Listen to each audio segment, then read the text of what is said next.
GrandCanyonTV.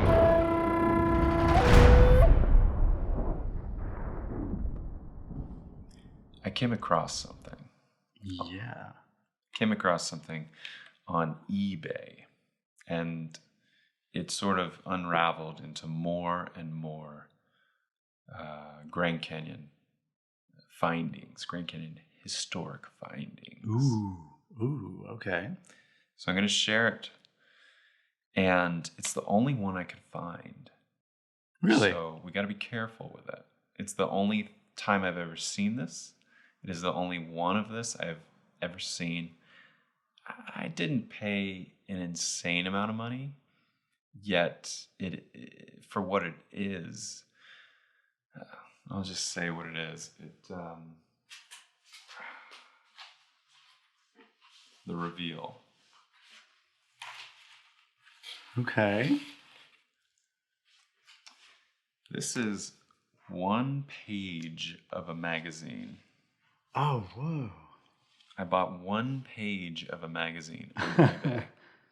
From 1918. This is the Ladies' Home Journal, 1918. And it's a page, Why I Was Disappointed is the headline. And there are images of Douglas Fairbanks at the edge of the Grand Canyon. He wrote the article himself, too. That's cool. There's a little blurb. Yeah, and this is, I turned the page over already and looked at it. I don't know if there's more to this article, if it was just one page in the magazine. Yeah. And I couldn't find, I tried to find a full copy of the issue on eBay. I couldn't find that. Nobody was selling it. So this would actually be the February 1918 Ladies' Home Journal.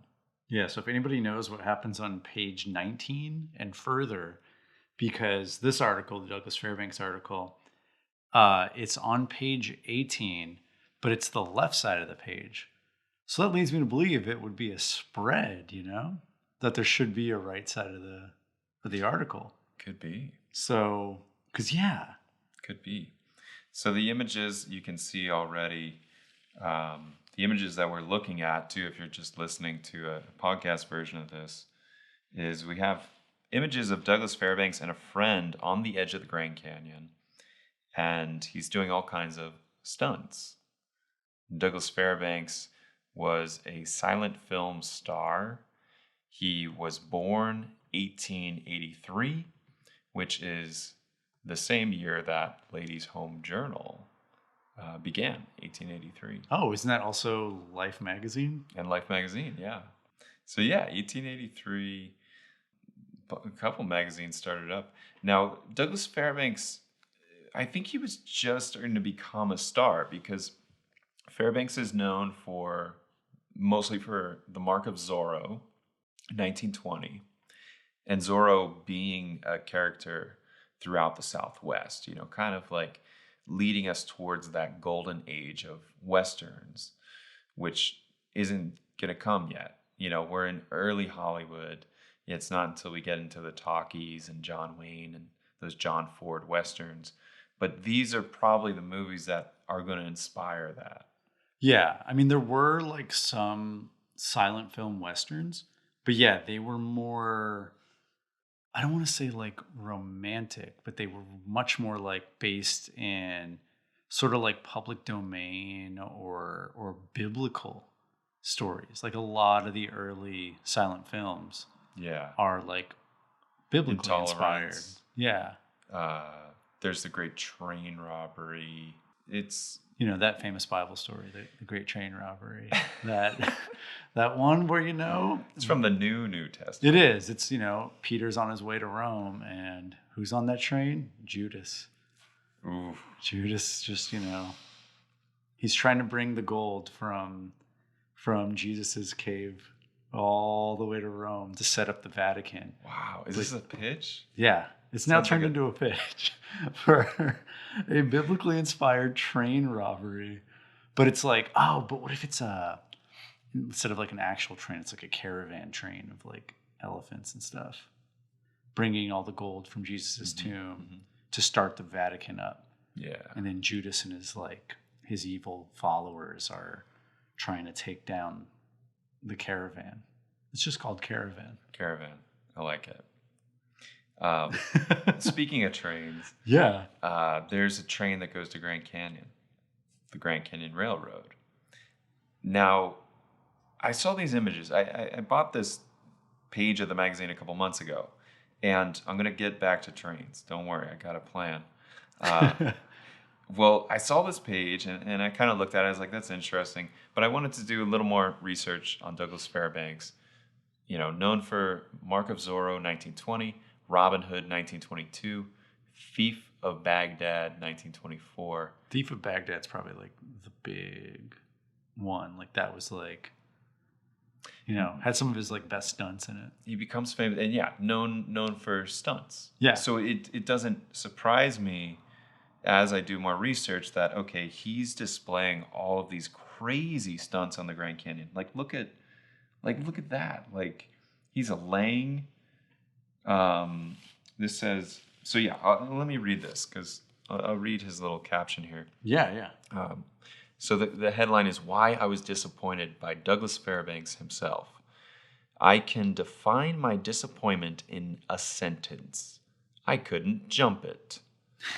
I had blandly believed, encouraged, I may add, in my belief by various moving picture directors that I could jump anything. Here on the rim of the world, I met defeat.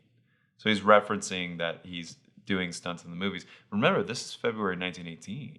So he hasn't really done those yet. He started getting really popular in I would say probably 1916 or 17. Because by 1918, 1919, he's probably the marquee actor in silent film Hollywood. I think, what was it on, on his wiki, they refer to him as the King of Hollywood. Yeah. Kind of like the King of Pop. He's the first one. And then it was later passed on to Clark Gable. Is that Clark Gable, by the way? That is Clark Gable. All right, we're looking at a picture on the wall of this house, and there's a framed picture of Clark Gable. Yeah. My mom found that at an estate sale. Nice. I bet somebody's going to find this Ladies' Home Journal at an estate sale. That would be great. Anybody out there listening that finds the February 1918. February. Again, what was that? February 1918. February 1918. Ladies' Home Journal. But really don't try to hike up the price. I mean, a reasonable price, guys. Let's be fair. Let's just adjust it for inflation and be cool. Maybe $1 or $2. Cover price, yeah. Double the cover price. That's double your return. Yeah. Double whatever you paid for it. Do you really want to know how much I paid for this one sheet? I don't think they should know. All right. It's a number between 0 and 500. That is quite... I'll just leave it there. Okay. It's enough, so continuing on with his little blurb here. So he's known for stunts. He's going to become more known for stunts.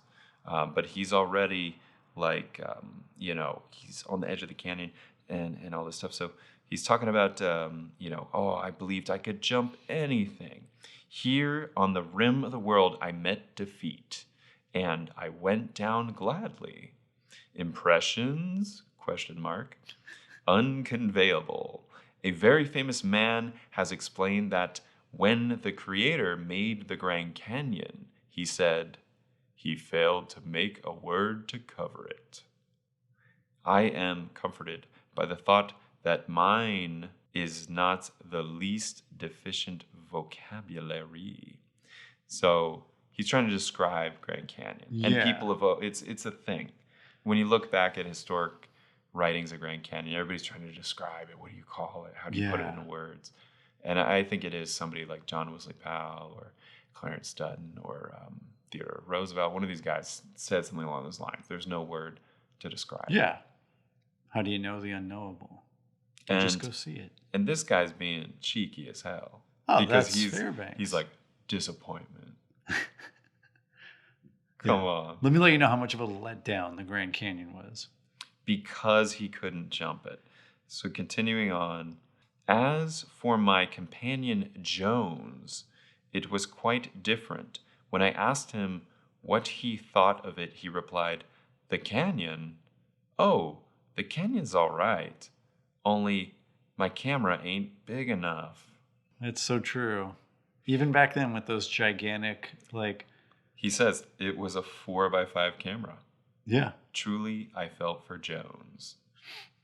And I feel for Jones, too, having to lug that thing around. I actually want to... I should look this up. I'm going to save this up. But yeah, 4x5 camera, what that would be the equivalent in megapixels. Is there a quick Google conversion for that? I think so. But yeah, what else do we have here on these images? So yeah, it's him laying across a precipice. You know, all the cool things that you do with somebody that you dragged all the way out to the edge of the world. And then there's a cool shot of him jumping across. He's leaping. Yeah.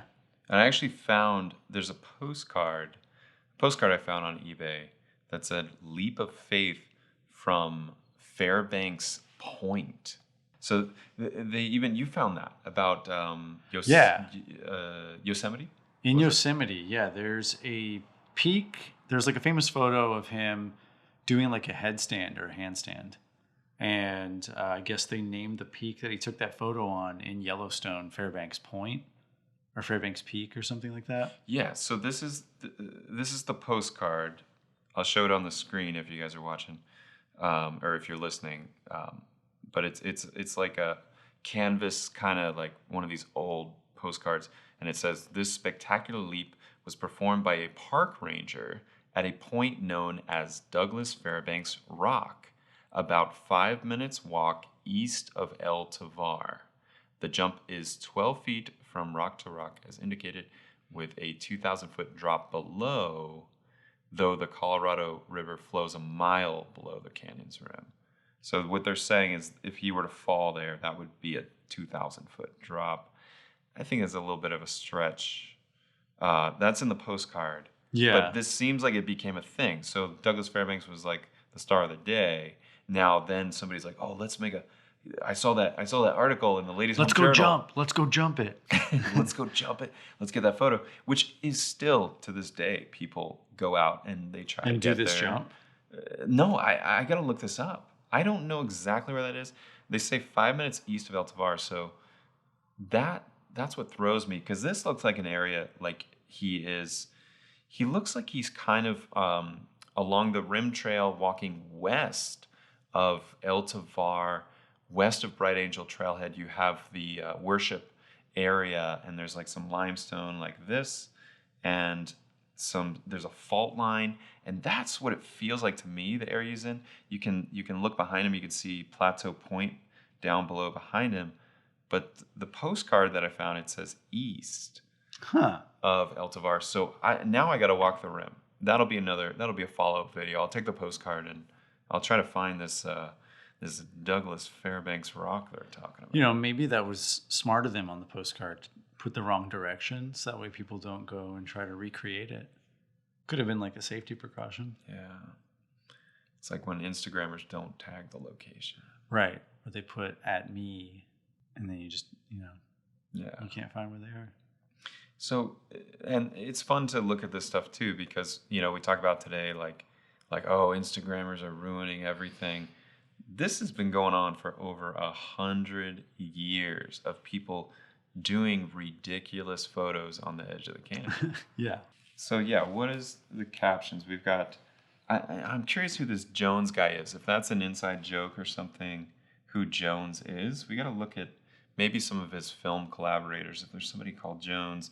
Or maybe Jones was a guide at the Grand Canyon, showing him around. But it says, Jones said, "If you can't jump across it, lie across it. I made the attempt with this result." Here, he's doing so, it's all jokes, lots of jokes. "I never realized before what an anchor to windward meant. I wouldn't have been without it." So anchor to windward is kind of like a phrase. I mean, basically, like in reality, if you're on a boat, you're going to put anchor, windward, make sure the boat doesn't blow away. But it was a term that basically meant like, be cautious of successes. He's got a picture of him with a baby Native American all wrapped up. And it says, the papooses ma got $1 for this. Jones wanted to see further, so I held him up. He's holding his friend up. Here I feel part like the Colossus of Rhodes and part like the old man of the sea. So Colossus of Rhodes is like a giant statue. Yeah, one of the 7 wonders of the ancient world. Yeah, 7 wonders of the ancient world, which that was a big thing that would come up on Grand Canyon tours. People would start naming the 7 wonders of the world. Yeah. There's 7 ancient wonders and there's 7 natural wonders of the world. So, the natural wonders are like Grand Canyon.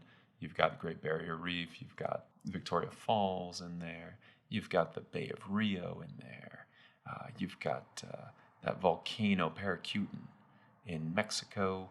And I'm missing, is it Mount Everest? Maybe It might be Mount Everest. But yeah, so the 7 ancient wonders, if you're into Game of Thrones too, they kind of did like wasn't there like when the young Stark girl goes to the city, there's like this giant statue and you just see the giant legs. Yeah. I think that's what he's joking about, or that's what that was supposed to be too. Yeah. It's like the Colossus of Because a Rhodes. lot of the old like ancient artwork of it shows the Colossus like standing on each side, like each of the 2 peninsulas to like let you in. Yes. Yeah. Like the pillars going through the gateway. Yeah, I'm trying to find who this Jones guy is. This last one here is the leap of faith that inspired the naming of Fairbanks Point and then the postcard. But it says, when Jones yelled, "Lunch is ready," I came a-running. Now, it doesn't end here, my friends. It does not. We are only getting started, because then I said, well, what is he doing at the Grand Canyon? Why do we have this whole photo op of Douglas Fairbanks at the Grand Canyon? And it's just this little blurb of an article. I said, no, he's a movie star. There's got to be some reason he was at the Grand Canyon. Yeah. So I started digging, and I'm looking up, like, Douglas Fairbanks films. What was he filming around this time? Well, I found a movie called A Modern Musketeer.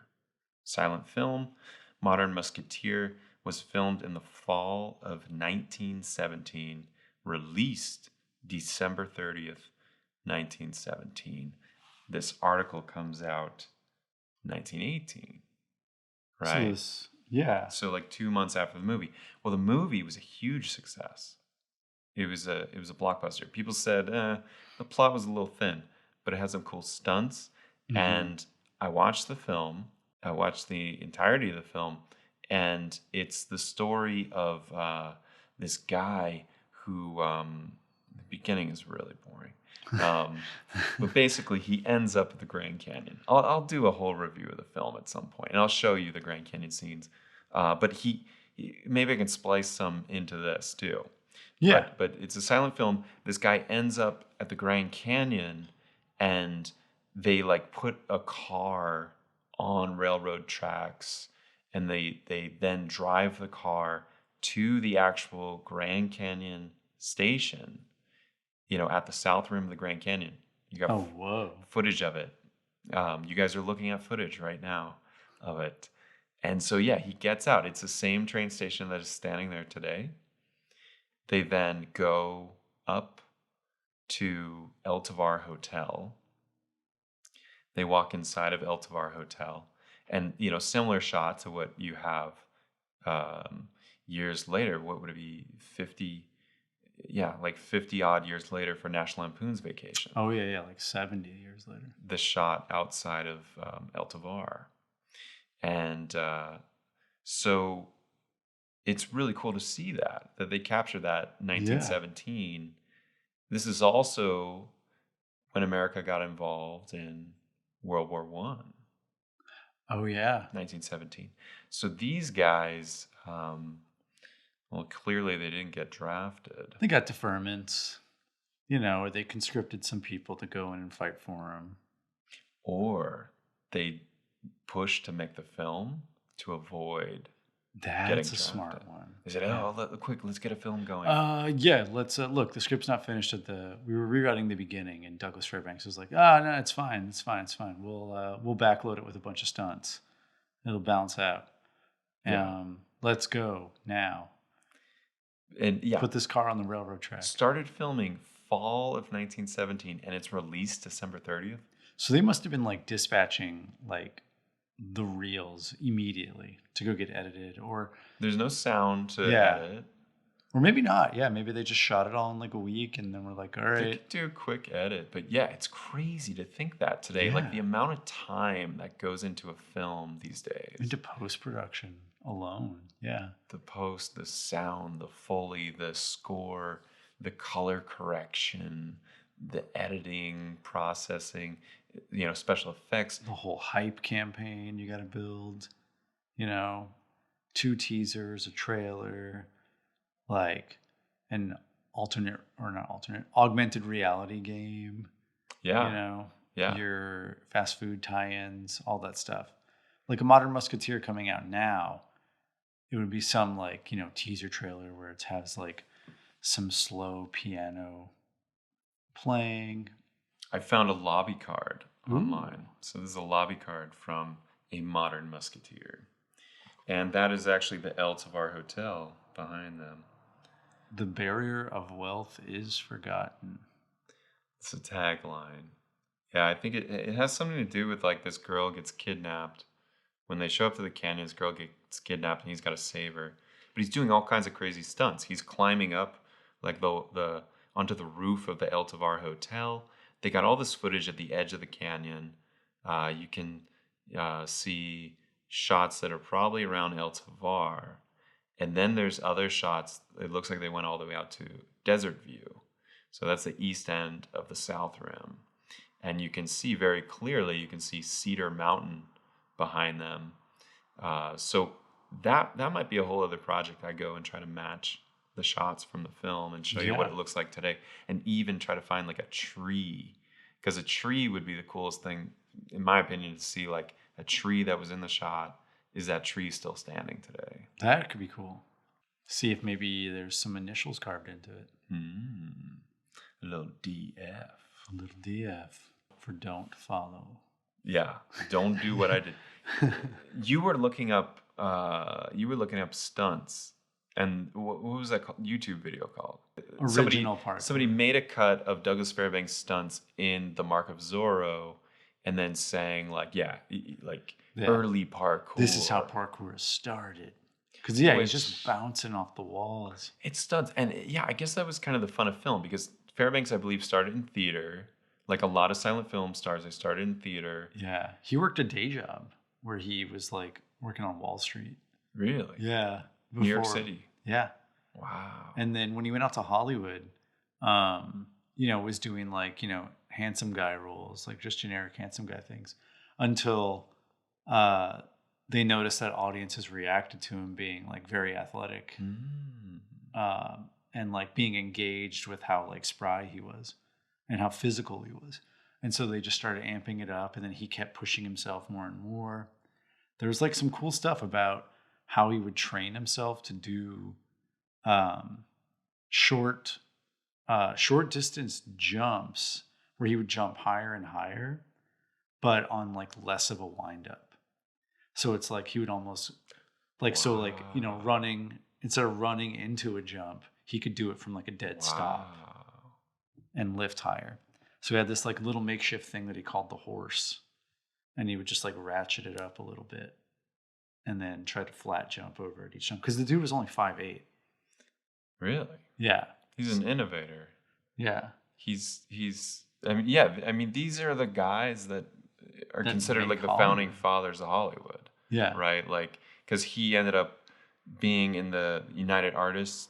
With Mary Pickford, Charlie Chaplin, and D.W. Griffith.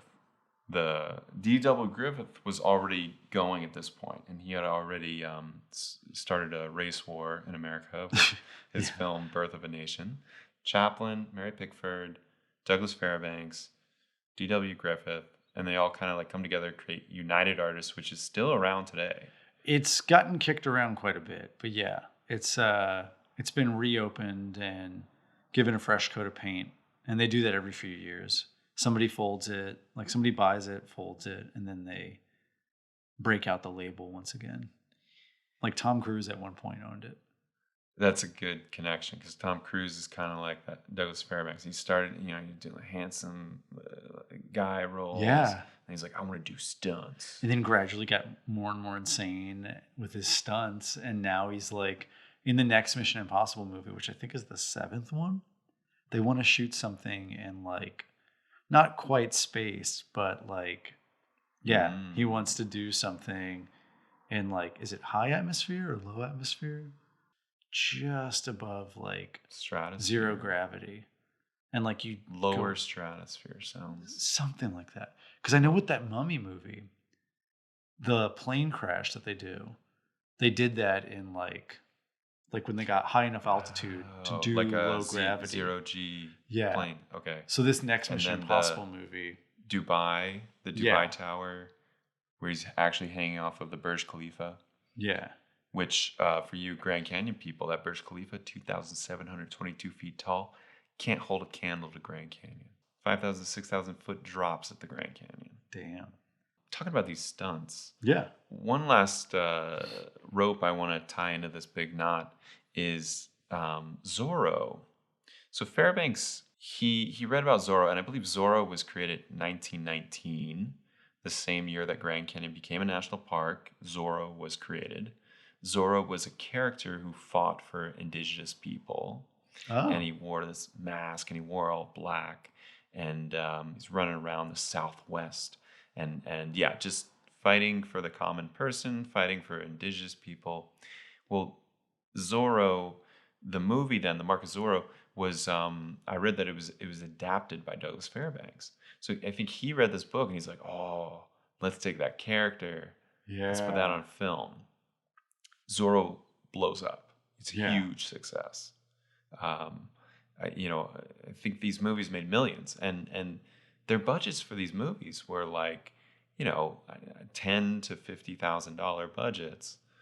But yeah, then they started to like make millions in the Nickelodeons all over the country.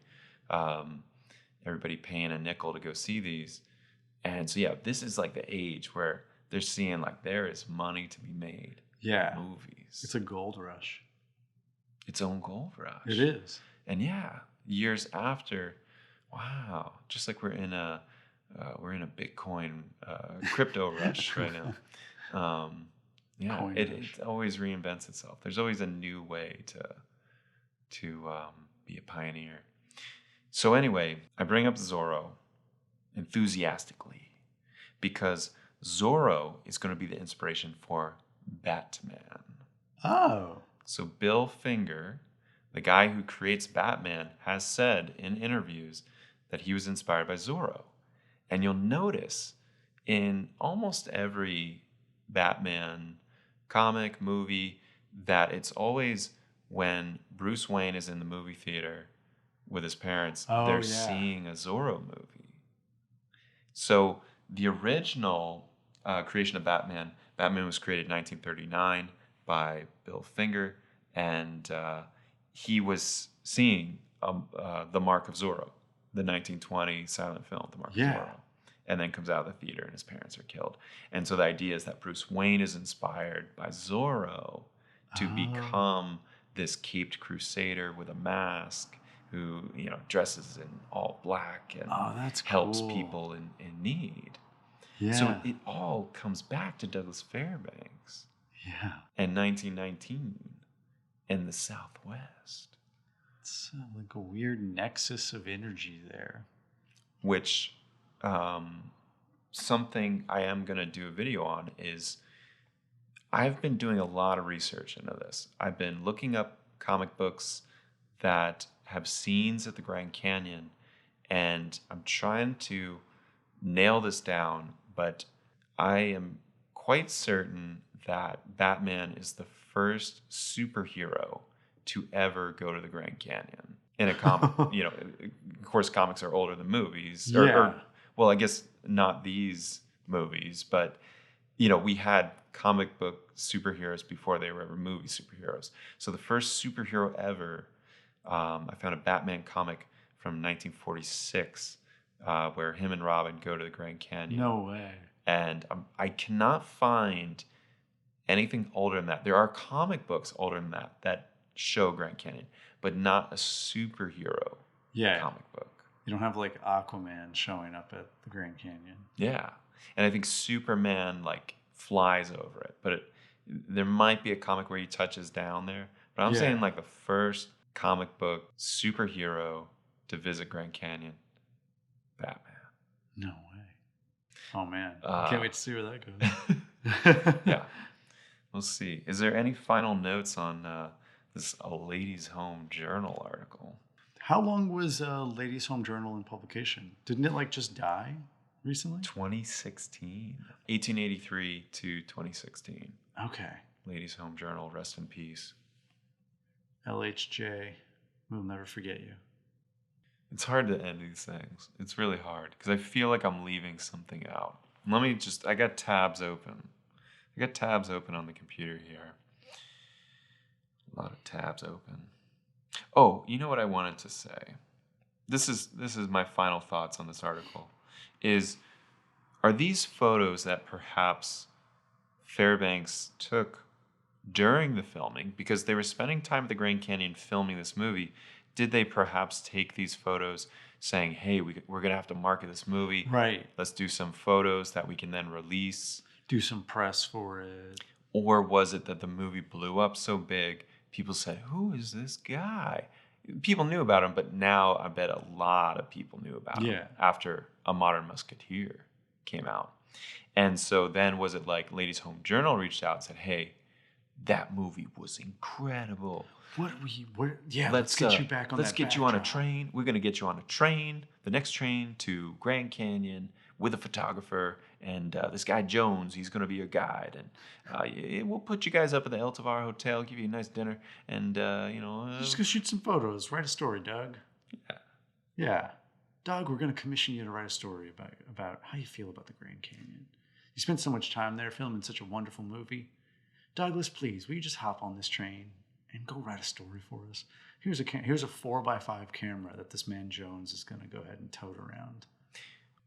Also to note, if that was true, if he was sent out there on a press tour to get these photos, still today, you can leave Hollywood and take the subway, the Red Line, down to Union Station in downtown LA. Union Station, you get on an Amtrak called the Southwest Chief. You can ride the Southwest Chief to Flagstaff, Arizona. From Flagstaff, Arizona, you can get on a bus. It will take you to Williams, Arizona, where you can get on the Grand Canyon Railroad. Oh, no way. So it's not that difficult to go from Hollywood to Grand Canyon, mostly by train today. There is just one shuttle between Flagstaff and Williams. There is not a commuter train between Flagstaff and Williams, which is only I think it's only 30 miles. So you basically would go all the way from Hollywood to Grand Canyon with only 30 miles in there that you wouldn't be on a train. That sounds like a good episode. To be continued. Ride those rails. Post-show notes. After I recorded that conversation with my friend Ricky, I hopped online, and sure enough, the other page to this article popped up. So it was on eBay with an asking price of $48.95, and they were actually selling both pages this time. $48, like $50 with the shipping, like $55 with shipping. I did not want to buy it, so I'm just going to show you guys here. The other side would have said, it would have gone together, and it would have said why I was disappointed in the Grand Canyon. Photographs by Charles Warrington. To meet me at Grand Canyon, Jones drove all the way from Gas City, Indiana, in a green Ford with red wheels, taking pictures of prairie dogs, jackrabbits, and sagebrush by the wayside. Nights he'd lock the steering gear so the front wheels wouldn't slew, curl up in the tonneau and let her run. As he said, thus he was able to make excellent time across the plains. Arriving at the rim of the abyss, Jones realized what he was up against with his 4x5 camera. The pictures he took for the folks back home had about the same relation to the canyon that a photograph of a gravel bank in Gas City would have. So these are not Jones' pictures, but Mr. Warrington's, taken for Jones' sake, for without such evidence he could not prove that he was out there at all. All right, so he's making jokes. Fairbanks is cracking wise about cars, and this is hilarious. But seriously, this is 1918, so he's making a joke about somebody propping up their steering wheel so they could drive through the night, when lo and behold, over 100 years later, we do actually have self-driving cars. So there's more pictures of him being a jackass on the edge of the Grand Canyon. Now, what I also dug up is Fairbanks and the film crew arrived at the Tavar Hotel in late October of 1917, and they spent 2 weeks at the Tavar Hotel. During that time, they filmed scenes, and it appears like they filmed some scenes. They probably went down the Hermit Trail, because there are scenes of the Colorado River, but for the most part, they used Canyon de Chelly to be the bottom of the Grand Canyon. I did find that Douglas Fairbanks did in fact try to enlist in the Army for World War I. Now remember, he's 34 years old when he makes this film, but in April, the U.S. joined the efforts in World War I. Fairbanks did try to enlist, and the U.S. government told him no. The U.S. government did realize the power of celebrity and the power of propaganda and film, and so they found better use for Fairbanks by having him sell war bonds. I also want to stress the significance of this film in Douglas Fairbanks' career. He had kind of done some comedies and such before this, yet he was a very physical actor. And this film totally displayed that. He got to climb from ropes. He ended up, injuring himself and getting all beat up doing this, climbing the ropes and, jumping around and everything. But at 34 years old, this really was the start of his career as more of an action star. So in the beginning of the film, he's playing this musketeer type, and that is the beginnings of Douglas Fairbanks playing any kind of a swashbuckler kind of a role. So from this, he then goes into playing Zorro. From that, he goes into playing Robin Hood and the Thief of Baghdad. And without this film, if this film wasn't a big success, he probably wouldn't have done those roles. And so I'll take it as far to say that we might not have Batman. Batman might not exist if it weren't for this film being successful, because the audience enjoyed seeing Fairbanks in this way, which led to him then being able to spend the money to acquire the rights to Zorro and adapt that into a screenplay.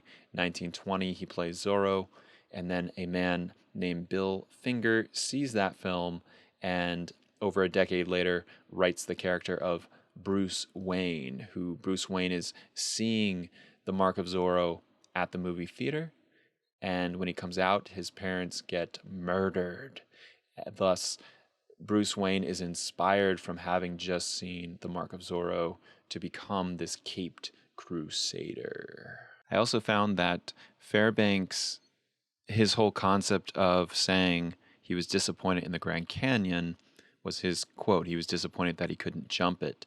And I came across this, I got to look into it a little more, but somebody was saying that in the early 20th century, the early days of the Tavar Hotel, whenever they had a guest of, a celebrity guest or politician or whoever, they would have this guest, they would ask the guest for some kind of a quote about the Grand Canyon, and they would put this on the placemats at the Tavar. So I want to dig into that more. If somebody knows, feel free to comment. if that was true, if the El Tovar placemats had all these different quotes of these different figures in the early 20th century, because Fairbanks kind of looked at it. The story I heard was Fairbanks looked at it and he just, felt it was kind of silly, and so he wanted to do something really different. And so for his quote, he said he was disappointed because he could not jump the Grand Canyon. Thank you guys for watching, listening. That'll do it for this episode.